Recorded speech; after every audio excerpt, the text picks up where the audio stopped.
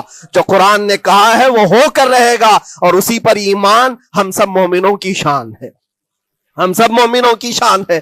بس آپ کے لیے ذمہ داری یہ ہے، آؤ ان برائیوں کی وادیوں سے جس میں پڑے ہوئے ہو، نوجوانوں سے میں گزارش کرتا ہوں تمہاری نمازوں کا حساب کر لو، تمہارے اپنے اعمال کا حساب کر لو۔ اللہ کی مدد کو پکارتے ہو تو یقیناً اپنے چہرے صاف تو کر لو، اپنے دلوں کو پاک تو کر لو، اپنے اعمال، اپنی پیشانیوں کو مسجدوں کے سجدوں سے سجا تو لو۔ پھر مانگنے میں تمہیں ایک مزہ بھی آئے، ایک لطف بھی آئے، رحمان کی بارگاہ میں ہاتھ اٹھائیں تو آپ کو لطف بھی آئے، اپنے لیے بھی اور مظلومین کے لیے بھی مانگنے میں مزہ تو آئے۔ لیکن جب آج ہاتھ اٹھاتے ہیں تو پھر یہ دل میں بات آتی ہے فجر تو قضا کر کے سویا تھا، عشاء تو پڑھا نہیں تھا، اور میرے حالات یہ ہیں، حرام کھایا ہوا ہے، کسی کا مال غصب کیا ہوا ہے۔ ان تمام معاملات کو لے کر کس طرح سے ہاتھ اٹھاؤ گے اللہ کی بارگاہ میں؟ پہلے اپنے آپ کو پاک کر لو میرے عزیزو۔ جب صاف ستھرے ہو جاؤ تو پھر اللہ کی مدد بھی آئے گی۔ اس لیے کہ دنیا میں ہم نے دیکھا ہے صاف پیالہ لے کر کے آؤ گے تو دودھ بھی ڈالا جا سکتا ہے اور مٹھائی بھی دی جا سکتی ہے، لیکن پیالے میں ہی کیچڑ بھر کر کے لاؤ تو دودھ دینے والا کیا اس میں دودھ ڈالے اور مٹھائی دینے والا کیا اس میں مٹھائی ڈالے۔ یہ تو دنیا والوں کا دستور ہے، بلا تشبیہ و بلا تمثیل۔ اپنے پاک دلوں کو لے کر اللہ کی بارگاہ میں جاؤ تو فوراً تمہارے لیے مدد بھی آ جائے، فوراً مدد بھی آ جائے۔ اللہ کریم ان غزہ کے نہتے اور مظلوم مسلمانوں کی فتح کو سدا قائم و دائم رکھے، اور ان کے ٹوٹے پھوٹے بکھرے گھروں کو اللہ تعالیٰ پھر سے آبادی عطا فرمائے، ان کے کمزوروں کو مولا طاقت و قوت عطا فرمائے، ان کے شہیدوں کو مولا اجر عظیم نصیب فرمائے، ان کی بیواؤں کو مولا صبر جمیل عطا فرمائے، ان کے یتیموں کو مولا طاقت و قوت عطا کرے، ان کی مسجدوں کی آواز اور ان کی گونج کو مولا پھر سے بلندی عطا فرمائے، اور ان کے صبر اور ان کے استقامت اور ان کے حوصلے کو مولا پورے دنیا کے مومنین کے دلوں میں قائم عطا فرمائے۔ ان کے ہر طرح کے حوصلے، ان کے صبر اور ان کے مجاہدانہ استقلال کو مولا ہم سب کے لیے ذریعے نجات عطا فرمائے۔ ہماری نسلوں کے لیے اللہ تعالیٰ ایک سبق آموز حکایت عطا فرمائے۔ مولا کریم تیرے دربار میں دعا ہے ہم سب کو بزدلوں کی جماعت سے نجات عطا فرما۔ مولا ہم کو منافقین اور مشرکین اور کافرین کے وسوسوں اور ان کے تمام فتن و شرور سے محفوظ فرما دے۔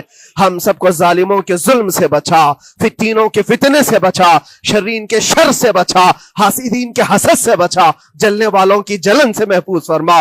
خدایا قدیر و جبار آخری سانس تک ہمارے ہاتھوں کو غیروں کے سامنے پھیلنے سے محفوظ فرما دے۔ تو اپنا اور اپنے حبیبوں کا محتاج بنائے رکھ۔ وآخر دعوانا ان الحمدللہ رب العالمین۔ السلام علیکم۔